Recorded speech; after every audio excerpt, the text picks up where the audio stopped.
আসসালামু আলাইকুম এভরিওয়ান।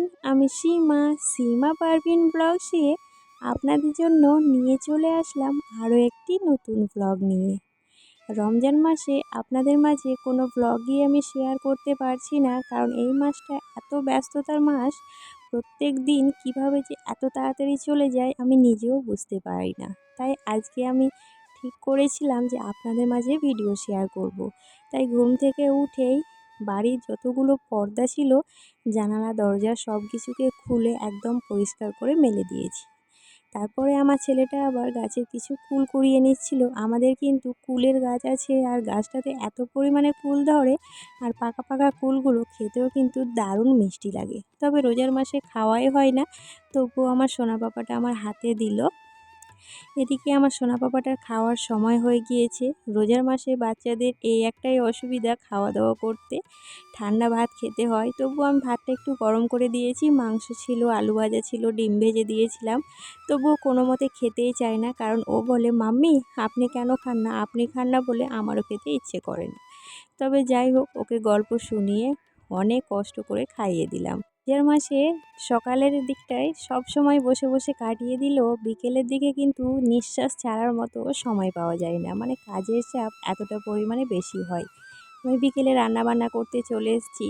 আমি তো এখানে বানাচ্ছিলাম গরম গরম পেঁয়াজু। আমার আবার ইফতারিতে ভাজা পোড়া না হলে একদমই চলে না, তাই পেঁয়াজুটা বানিয়ে ফেললাম। আর এদিকে কিন্তু বানিয়েছিলাম পায়েস, তারপরে ঘুগনি, একটা শাক ভাজা, মাছ, আর এখানে আলু পোস্ত মাংস দিয়ে তৈরি করেছিলাম। আর তার সঙ্গে কিন্তু গরুর পায়াও রান্না করা হয়েছিল। আমাদের বাড়িতে গরুর পায়া খেতে সবাই খুবই ভালোবাসে। তার সঙ্গে ছিল গরুর মাংস। আমার তো রান্নাবান্না অলরেডি কমপ্লিট হয়ে গিয়েছে। আর হ্যাঁ, আমাদের ইফতারিতে একটা মিষ্টি খাবার বানাতেই হয়। যদি মিষ্টি থাকে তাহলে তো ভালো, আর যদি মিষ্টি না থাকে তাহলে কিন্তু আমাদের যে কোনো মিষ্টি খাবার বানাতে হয়, মানে সেমাই, পায়েস, লাচ্চা। সারাদিন রোজা রাখার পর চায়ের নেশাটা ভীষণ পরিমাণে ধরেছিল, তাই ইফতারিতে আমি চাটাও নিয়েছিলাম, কারণ চা লাভার আমি ভীষণ। এদিকে কিন্তু ইফতারি করার পর নামাজটা কমপ্লিট করে চলে এসেছি একটু ছোলা মাখা খেতে। এই ছোলা মাখাটা খেতে কিন্তু দারুণ লাগে। কিছুটা কাঁচা মটরশুঁটি, তার সঙ্গে চানাচুর, পেঁয়াজ, বেশি করে বাদাম, লঙ্কা, লেবু, তেল, লবণ সব কিছু দিয়ে ভালোভাবে চটকে এটা মাখতে হয়। খেতেও কিন্তু দারুণ লাগে। হালকার মধ্যে খাবারটা খেতে বেশ ভালোই লাগে।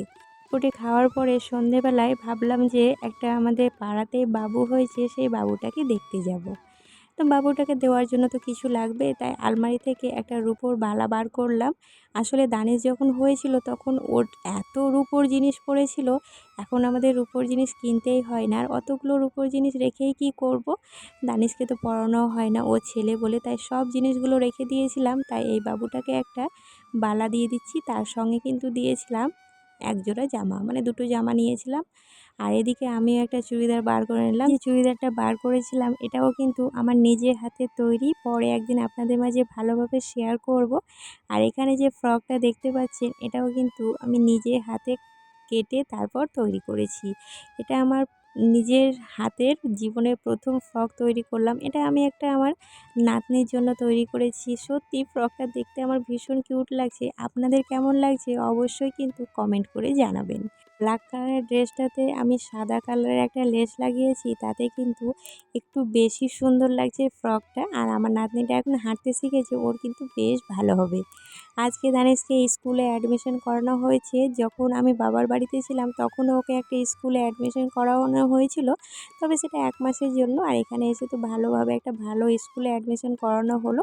তো অ্যাডমিশন হওয়ার পর স্কুল থেকে খুব সুন্দর সুন্দর বই দিয়েছে, আর সেই বইগুলো কিন্তু আমার দেখতে ভীষণ মজা লাগছিল। দানিশ তো ভীষণ খুশি নতুন বই পেয়ে, তবে তার থেকেও মনে হয় আমি বেশি খুশি হয়েছি। আমার তো এই বইগুলো নাড়তে নাড়তে ছোটোবেলার কথা খুবই মনে পড়ে যাচ্ছিল। যখন আমরা এক ক্লাস থেকে আরেক ক্লাসে নতুন অ্যাডমিশন হতাম, তখন কিন্তু বইগুলো দেখতে ভীষণ ভালো লাগতো। সারাদিন মনে হতো বইগুলো নেড়েই যায়, আর এটা ওটা দেখতেই থাকি।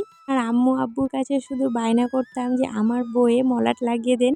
আগে তো মলাট লাগানো হতো, তার ওপরে কিন্তু সুন্দর সুন্দর নাম লেখার জন্য এগুলো স্টিকার পাওয়া যেত, সেগুলো লাগাতাম। সত্যি এই বইগুলো দেখে আমার ছোটোবেলার কথা এত মনে পড়ছিল, আপনাদের মাঝেও শেয়ার করে ফেললাম। আপনাদেরকে ছোট্ট একটি কথা মনে করিয়ে দিই, এই পর্যন্ত যারা আমার ভিডিওটি দেখে এসেছেন তাদেরকে জানাই অসংখ্য ভালোবাসা, আর যারা আগে থেকে আমার ভিডিওতে যুক্ত রয়েছেন তাদেরকেও জানাই আমার অসংখ্য ভালোবাসা। যদি আমার ভিডিওটি একটুও ভালো লেগে থাকে তাহলে অবশ্যই একটা লাইক করবেন, সুন্দর একটা কমেন্ট করবেন, আর সাবস্ক্রাইব করে আমার এই ছোট্ট চ্যানেলটার পাশে থেকে যাবেন, কারণ আপনাদের সাপোর্ট ছাড়া আমি কিন্তু কখনোই এগিয়ে যেতে পারবো না। বইয়ের সঙ্গে সঙ্গে দানিশের পাপা আবার একটা ইরেজার, তারপর শার্পনার, দুটো শার্পনার নিয়ে এসেছিলো, যদি একটা হারিয়ে ফেলে, ছোট বাচ্চা তো, তার সঙ্গে নিয়ে এসেছিলো একটা পেন্সিল। তো এই তো দানিশের বই খাতা সব দেখানো কমপ্লিট। এদিকে আবার দানিশের ড্রেসও নিয়ে এসছে। আর এই যে ফটোটা দেখতে পাচ্ছেন, এটা আই কার্ড তৈরি হবে, ওই জন্যই স্কুলে দিয়ে আসা হয়েছে। এদিকে কিন্তু দানিশের স্কুলে দুটো ড্রেস কেনা হয়েছিল, একটা ফুল হাতা, একটা হাফ হাতা। যেহেতু এখন শীত আছে তাই ফুল হাতা, ফুল প্যান্ট এইসবই বেশি ভালো হবে। আর যখন গরমের সময় আসবে তখন হাফ হাতা, হাফ প্যান্ট পরবে। তবে হাফ প্যান্টটা নিয়ে আসা হয়নি, গরমের সময় নিয়ে আসা হবে। আর দানিশের ড্রেসের কালারটা কিন্তু ভীষণ সুন্দর, দানিশকে পরেও বেশ ভালো লাগবে।